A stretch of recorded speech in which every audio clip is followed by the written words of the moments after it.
Hey there, Bruce, and welcome back to Misericorde, Volume 1. You'll remember in the last episode, we found out that Catherine and the delivery boy are, they're just, you know. So now we need to get her to, we have to figure out a way to get her to, like, testify that she knows he's not guilty, even though that's going to make her look really, really bad. Or maybe there's some more information we can get out of someone else. I don't know. We're still, possibly drunk as well from the Misericorde experience. I was sore all over, but I could take a walk at the very least. Not again. The three of us walked in silence through the cloister toward the stairs to the dorms. Moira let out a lilting chuckle at one point, and I could hear Catherine exhale wearily through her nose. I had half a mind to slap Catherine the way I had Eustace. I was just going to go around slapping everybody now. I wasn't sure I could ever look at her in the same way again. I felt ashamed to be protecting a dirty little secret for her, and even more ashamed that I'd seemingly instinctively agreed to do so. What was this place turning me into? I realised I was still carrying the pricket, looped around one of my fingers. I was stretched so thin I hadn't thought about it the whole walk back. I placed it back on the mantel when we arrived at the dormitory. Well, good night. Good night, Moira. Yes, good night, you two. And thank you. We were all speaking in low whispers, so as not to wake anyone else. Don't mention it, silly. I actually would appreciate it if you truly didn't mention it. If Flora or Margaret hears about this, I'll never hear the end of it. Mention? The evidently miraculous convergence of Moira and I's bodily needs. Privy humour is the lowest of the low. Naturally, Flora finds it uproarious. Shh. We split up and went to our separate doors. Catherine had to open and close hers with great care, as it was still creaking terribly. I sighed and collapsed face first onto my bed. I didn't even have the energy to undress, and I was asleep before I hit the pillow. I dreamed of soldiers chasing me with pikes. I'm sure there's something to that. Freud would have a field day.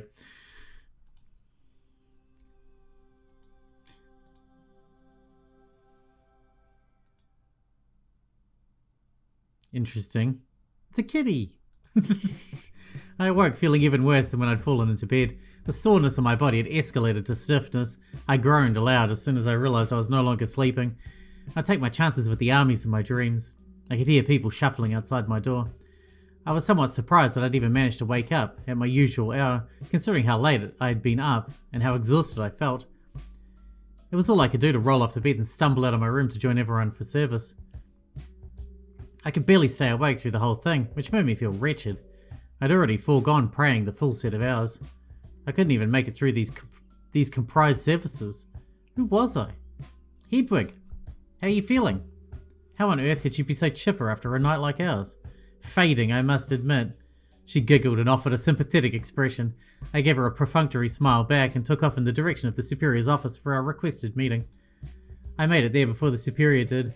She was a few minutes behind me, no doubt the last to leave the chapel. Goodness, Hedwig. You know you can always skip morning service if you feel ill. I'm quite alright. She unlocked the door and ushered me inside hastily. So, yes, your superior? I do hope that you have some news for me, even with your little tumble. Yes, as a matter of fact. She nodded with faint approval and urged me to sit down. I did so gratefully. She in turn sat in her grand chair. I was able to ask Catherine about the tunic. Indeed, she can vouch for James. Well, that's fantastic news. What did she say? How did you approach the subject?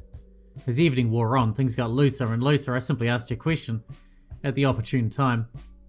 In my head, I was navigating through a thick fog. I was unsure of how much information to divulge to the Superior to spare her the embarrassment of hearing it, and me the embarrassment of having to say it. Is that all? You seem a little worse for wear. I heard whispers of things getting rather heated. How so? Well, Angela was in here complaining about something or other at one point. Yes, there was a bit of a kerfuffle at one point. I see. She finds making friends rather difficult, I am aware. Is that all? Nothing relevant, no. She raised an eyebrow. No, actually, that's not true. Eustace knocked on the door at one point, later in the evening dressed as a ghost and waggled a sword at me as some sort of mean-spirited joke.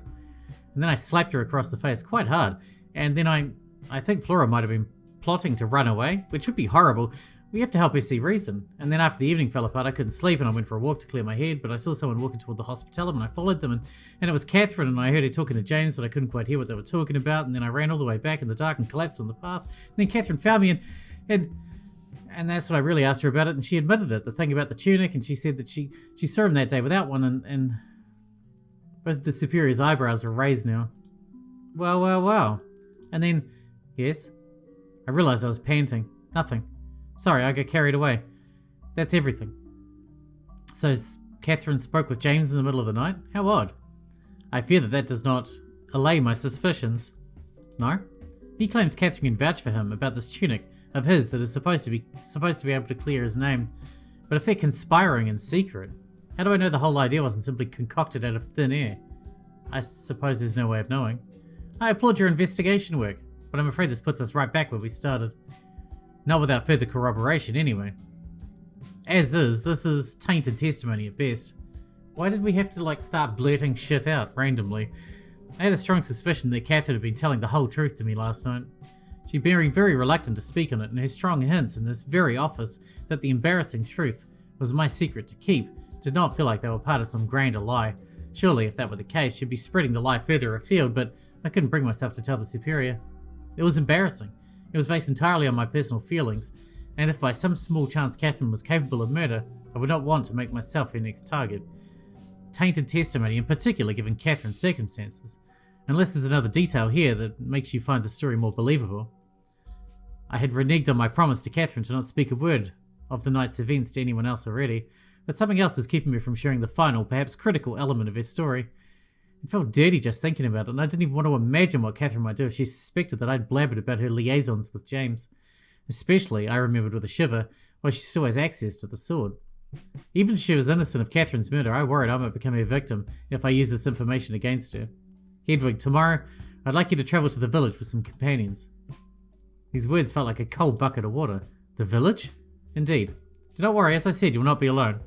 I realise this will be a new experience. Catherine will be included, I presume. Goodness, no. Moira and Eustace, that would be fine. Not Eustace, please.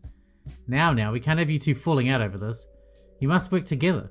I'm sure I do not need to remind you that you must maintain a healthy relationship with everyone. Must I? Of course. For heaven's sakes, don't complain. It's not that often someone gets to go down to the village. A trip out with Eustace might do both of you some good. Get some fresh air with your compatriots and commiserate over a change of scenery. It was not that long ago that she was here speaking quite highly of you, I might add. Well, what is it we would be doing in the village? There are people who'd be able to provide some insight into how seriously we should take James and Catherine's insistence. Goodness, it is a shame you weren't able to hear what they were talking about. It would save us a lot of time. I weighed my options. As stressful as it was to imagine, I decided that a trip beyond the bounds of the Abbey would be preferable to risking Catherine's rage. Besides, the Superior seemed quite adamant about the idea. I should have followed her in the first place. I certainly wouldn't have suggested it, but it was brave of you. You're beginning to think on your feet. Perhaps the chess lessons are helping. Quite possibly. Anyhow, knowing that Catherine and James are in communication complicates things, but perhaps we can glean some idea of whether she knows something and is helping James out of guilt, or something more sinister is going on. I'm afraid I don't follow. Hedwig, do you not know why Catherine left the comfort of the village? She did mention it last night, in the Misericorde, something about local politics. She offended the wrong person or something like that. The Superior let out a surprising chortle. I see. Well, I suppose that's not untrue. Still, I'm rather surprised. I would have expected the rumours around her to be one of the first things you heard. What rumours? That Sister Catherine murdered her husband. I nearly choked on air. What? The Superior held up a hand gently. I do not believe it for an instant, to be clear. In fact, I think it's very likely that this is precisely the kind of story the people she expressed contempt for would concoct to harm her reputation. She was in a competitive business, you understand. Or rather, her husband was. I tried my very best to keep up with the conversation, although my throat felt bone dry. It was difficult to get the words out. And? What was that? The vineyard, of course. You might see it on your way down the mountain. It's a particularly good one, I might add. At least for this country. All of our wine uses grapes from the slopes of Limburg. So you think that her husband just died and she was blamed? I have no proof, but it's more believable than her killing someone. This is Sister Catherine we're talking about. The Sister Catherine of a few years ago, at least. No. Her story is that the man fell down the stairs and some unscrupulous hawks saw an opportunity to stop her from inheriting a fortune. So in the village, speak with the townsfolk. I'm curious how they feel about Catherine now. Perhaps there is a pattern we've overlooked. I thought you believed Catherine. Surely this is a waste of time. I do believe that Catherine is innocent of murdering her husband, but I must confess, it is purely a gut feeling. Poke around for me, see if there's any evidence to support that claim. It would be good to show the bishop some support from a source who was not also accused of a similar crime. You're worried Catherine and James are conspiring. You think they might have killed her? What, together? Thanks to your intrepid investigation last night, we can no longer rely solely on them vouching for each other.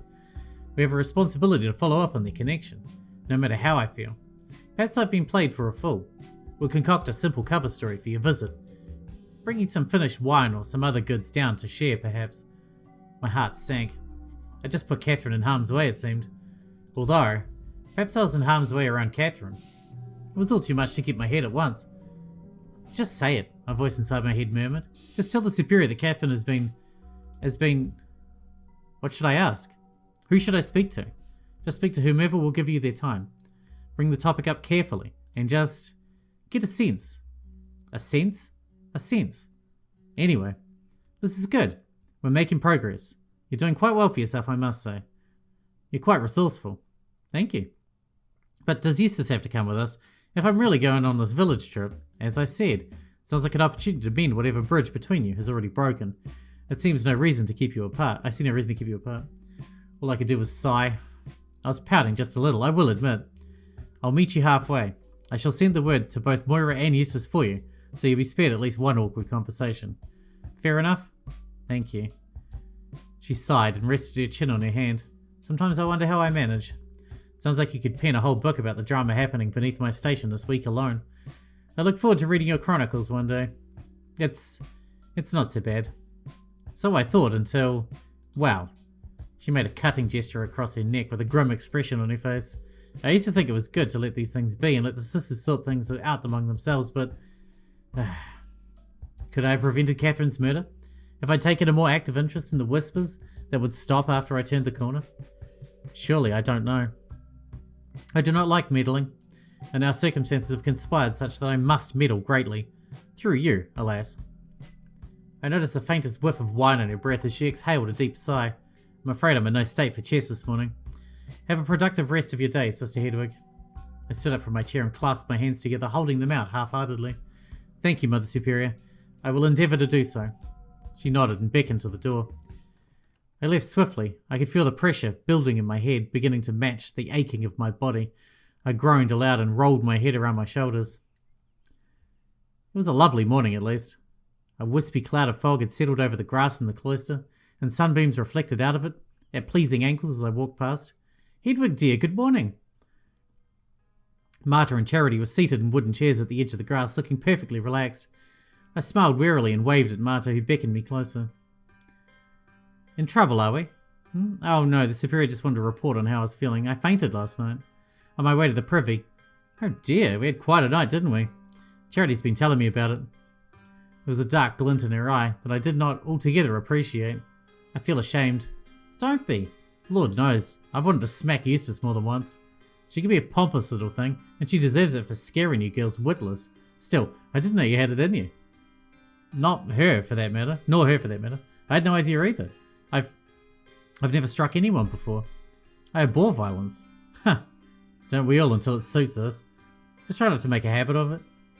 She says as if she never did. My fighting days are behind me, I'm afraid. It's much more difficult to bring people up right with only harsh words. I've tried hitting some sense into these women and it hasn't taken. I've tried pleading with them about the virtues of living well and it never stuck. I'm afraid then that I must simply appeal to your good nature, Hedwig. I don't want you to end up like Catherine. Oh goodness, I apologise for offending you. You didn't. She didn't, did she, Marta?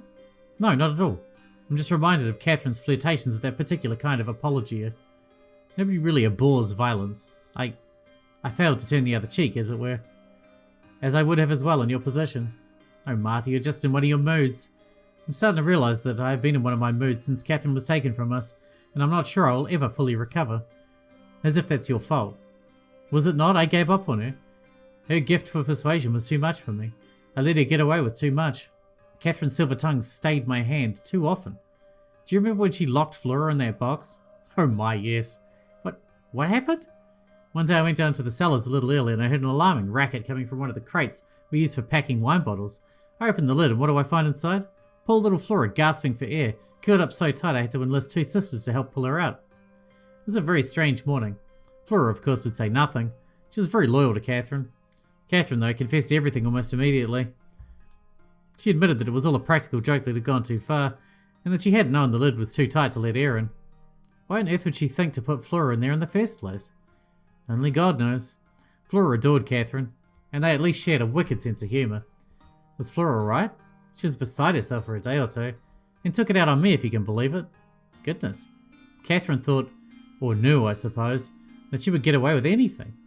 Why'd she confess so quickly then? That's a good point. Why did she, Marta? You see, even in death she can bargain her way out of scrutiny. She didn't admit to anything because she felt ashamed. She admitted it because she'd already gotten away with it. Flora had been found safely, no harm was done in Catherine's eyes. Another lesson avoided.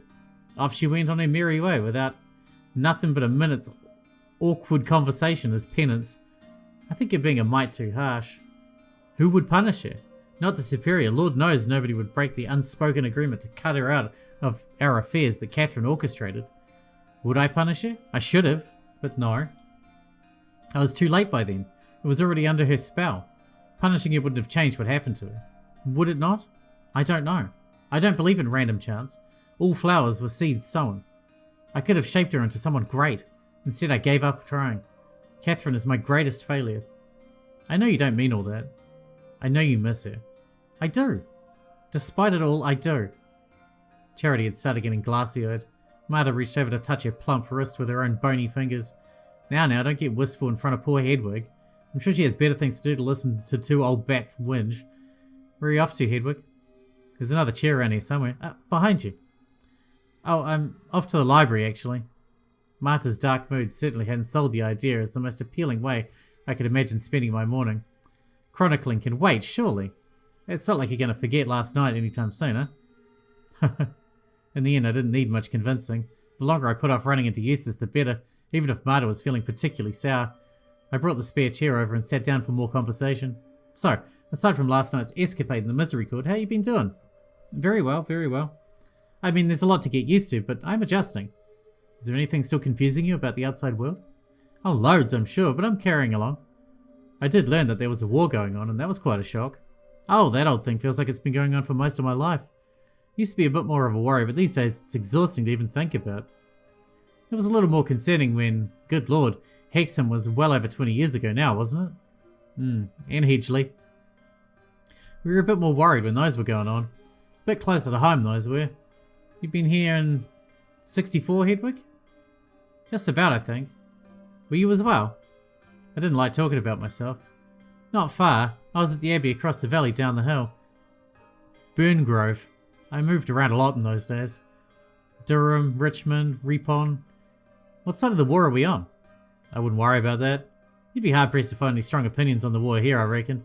They're fighting over who gets to be king. That's well above my opinion. The church is above all these things.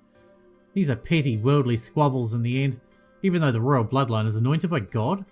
That may be so, but men have found many ways to bicker over the specifics of what God has said. Too right, too right. What about you, Charity? Have you always been here at Limburg? For a long time, yes, but not forever. I got my start at Burngrove, actually, and followed Marta here when she transferred. We were too good of friends not to go together, isn't that right? Marta had a thin smile on her face. Oh, what a nice story. Indeed. Have you been making many friends with the girls your age? The girls? This felt like a patently ridiculous way to describe a group of women I assumed were mostly in their 20s and 30s, but perhaps I'll understand when I'm Marta's age. I worry I'm losing more than I'm making. I'm sure that's not true. I know for a fact Moira is quite taken with your presence, and Darcy for that matter. And we don't invite just anyone to sit with us. That's right. I smiled and leaned back in my chair. It was hard to get comfortable when my body still felt bent completely out of shape. Well, thank you. I should probably get to work. Godspeed. We're on your side. God bless her. But it was a mean thing Eustace did. I stood up slowly and offered Charity an appreciative smile as I left. I made my way upstairs, dreading what the rest of my morning was going to look like with Eustace across the room from me. But it turned out that she wasn't there. Either she'd finished her work while I'd been dawdling, or had let her own discomfort get the better of her, and do what I wasn't strong enough to do and simply not show up. I sighed and sat down at my desk. I opened up the massive book I was filling with my daily chronicles, but I was unsure what to write. The amount of delicate printing I'd have to do made it difficult to know how to begin at all. Against my better judgment, I was not about to commit Catherine's sin into writing. And I didn't particularly want to immortalise my altercation with Eustace. Or did I? I considered that extolling these sins might take some of their weight from my shoulders. If I was not being entirely truthful to those around me, I could at least be truthful to myself and God. I was being changed in many ways outside of myself, but I didn't want to become a liar. I was no liar, I told myself. I was no thief. I scratched my quill against the page idly as I debated myself in my own head. It was so quiet in the library that the sound seemed to fill the room. It didn't help me decide. As Charity said, it wasn't like I was about to forget any of this. I closed the book and stood up. I at least had the wherewithal to recognise when no work was about to get done. Eustace still hadn't showed up. I looked toward the bookshelves, the one that seemed to stretch on forever into the darkness. Without Eustace here, could I? No. Hurt as I was by her cruel game of dress-up, I had no intention of exacting any more revenge upon her. Slapping her was already beyond the pale. Breaking her library rules would be just petty. Wouldn't it? I found myself in argument with my own reason again. They were just books. What right did she have to tell me what to do? Was I so cowed by her that I feared that what she might do if I touched her precious books? Set one of them out of order? Oh, hello. Darcy had shuffled into the library carrying a long, hooked staff that I could only assume was a shepherd's crook. Oh, hello, Darcy. Can I help you? Oh, actually, Eustace sent me. Ah, she's feeling under the weather and can't make it to the library today. That's quite all right, I understand. She suggested I take you with me to watch the sheep today. Oh, well, I have work to do still, actually, but... Oh, don't worry about that. You can always do it tomorrow. I'm not always in charge of the sheep, and you don't want to miss this. Come on. It's time for sheep. I couldn't say no to her, especially after what Charity had said earlier. Oh, all right then. Darcy beamed and beckoned for me to follow her. We went down the stairs toward the cloister. Charity and Marta had left, presumably to go check in with the wine in the cellars. The usual. The sunlight was somewhat diminished. The fog was gone, but I could now see rain clouds gathering ahead.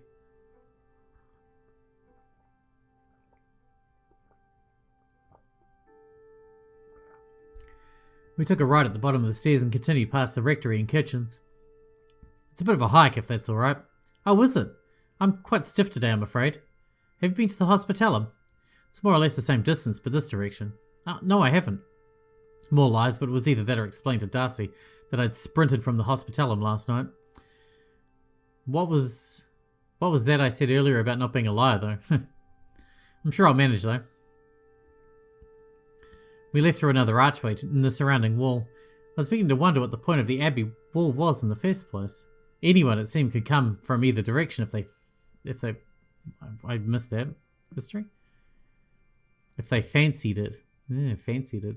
For a moment I wondered if it was worth telling the Superior that it would be impossible to fairly accuse anyone of murdering Catherine when just about any old pervert could have walked into this place. Darcy had not been exaggerating about the walk. On this side of the Abbey there was no gentle slopes and hillocks. There were hills, and for the first time it truly struck me that Lynnborough Tor was more or less a mountain range. As we made our way over impossibly green grass, we wind-whipped our robes around. I think Darcy might have been trying to chat, but it was impossible to hear anything clearly over the gusts of wind flapping my fabric. It was truly dizzying up here. I could see the village and the lake as I did on my way to the Hospitalum, but they were utterly dwarfed by the hills surrounding them.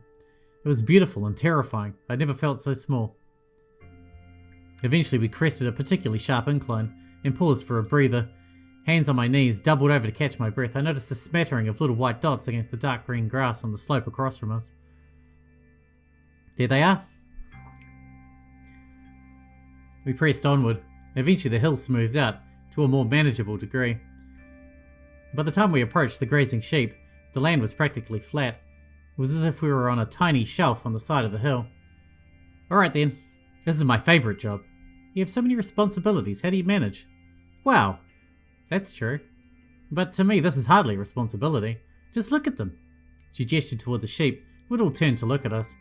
They were all chewing grass and seemed to be regarding me with the same kind of disinterest I generally expected from the sisters.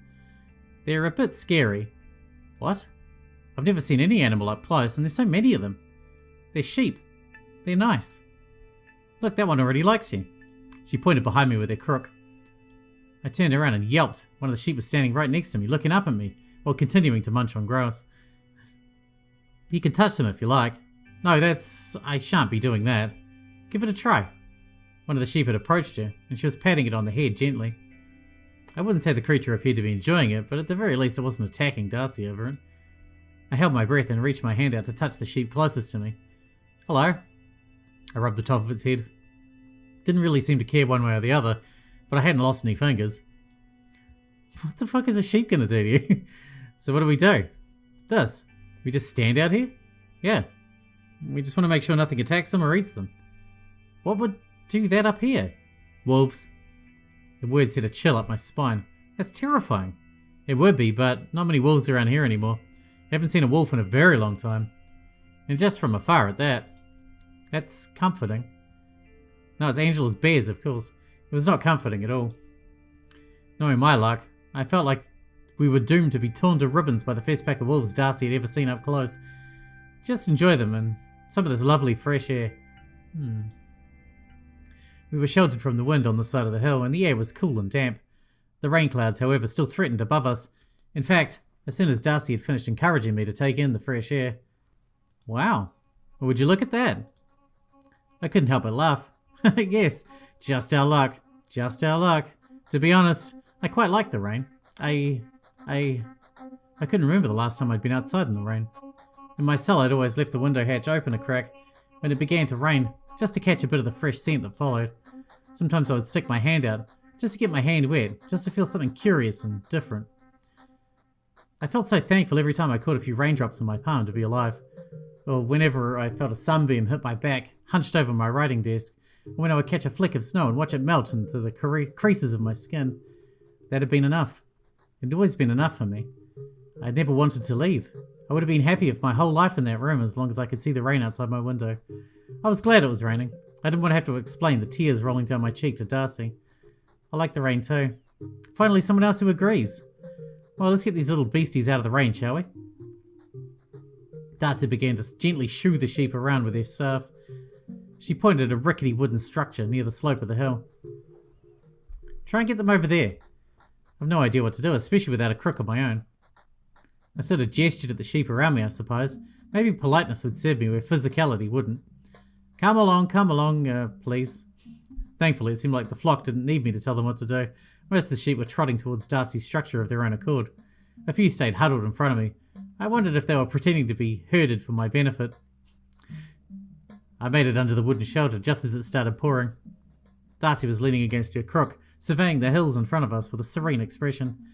I navigated through several nonplussed sheep to stand next to her. Good work. So you've been coming out here every day? Oh goodness, no.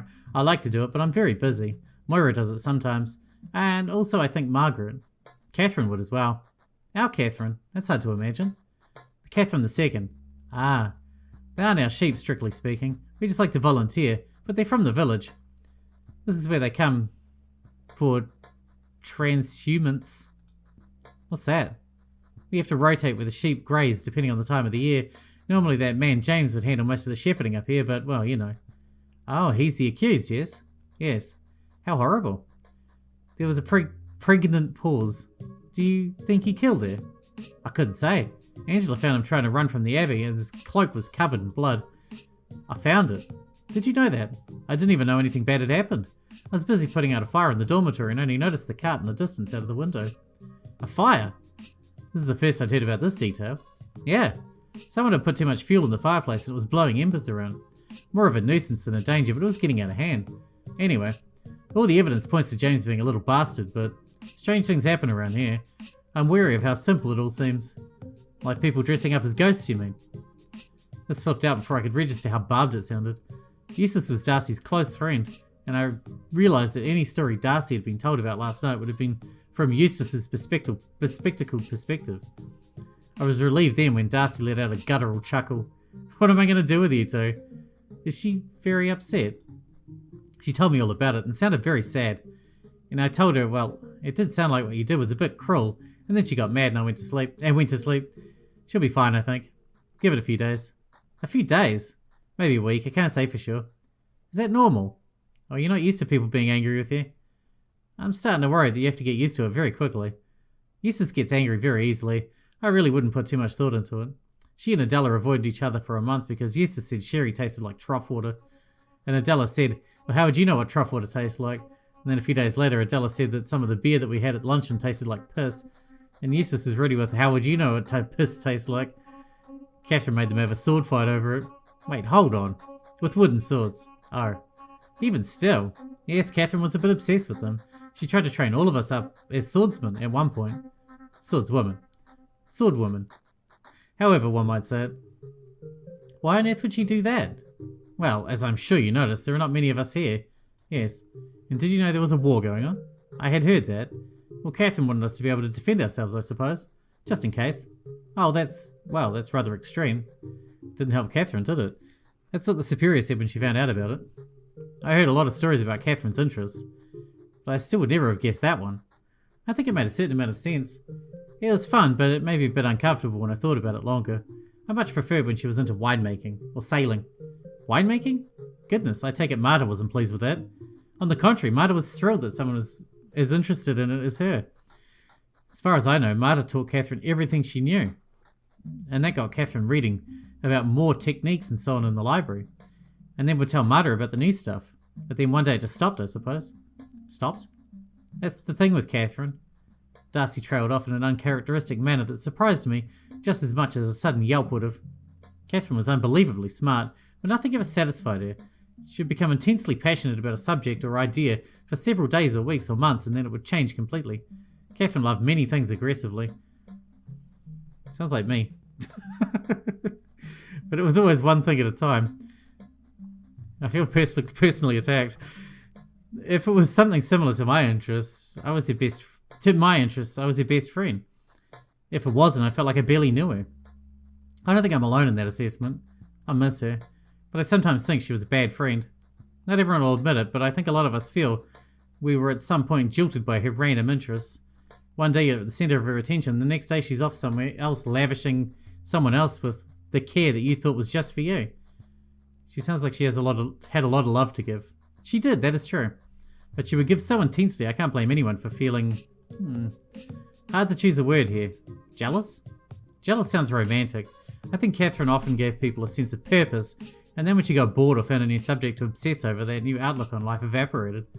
Imagine being told you were actually destined to be a queen by someone who started teaching you etiquette and explaining how to do diplomacy to you, and then one day they're telling someone else the same story.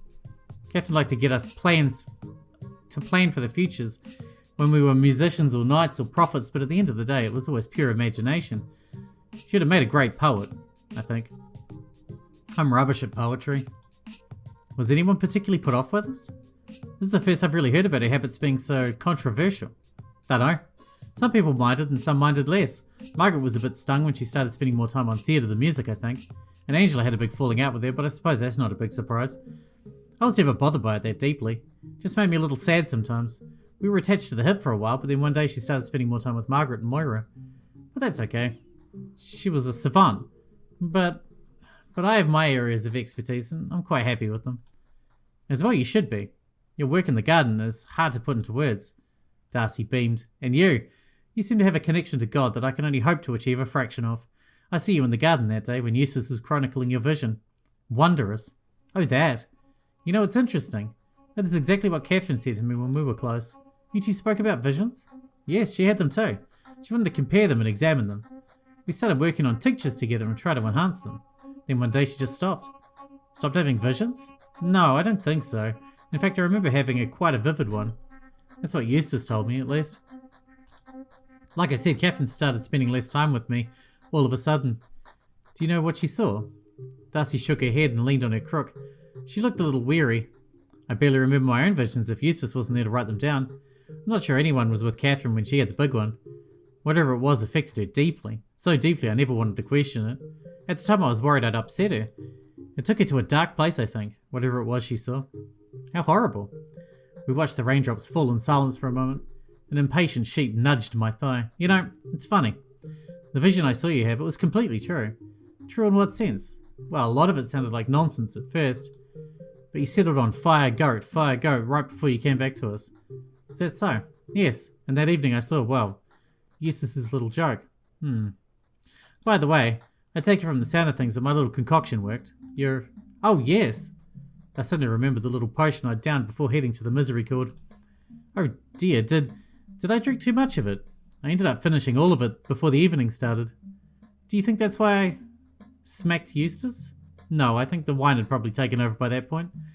She looked over at me and offered a sympathetic smile. The rain was beginning to slow. Eustace will come around. I hope so. We do have to work together. You could always try apologising first. Would that help? I wanted to last night, but maybe I should just leave her be. No. Right. No right answer here. Do whatever feels right to you. I'll try. We urged the flock back out into the field once the rain cleared. The rest of our time was spent there in silence.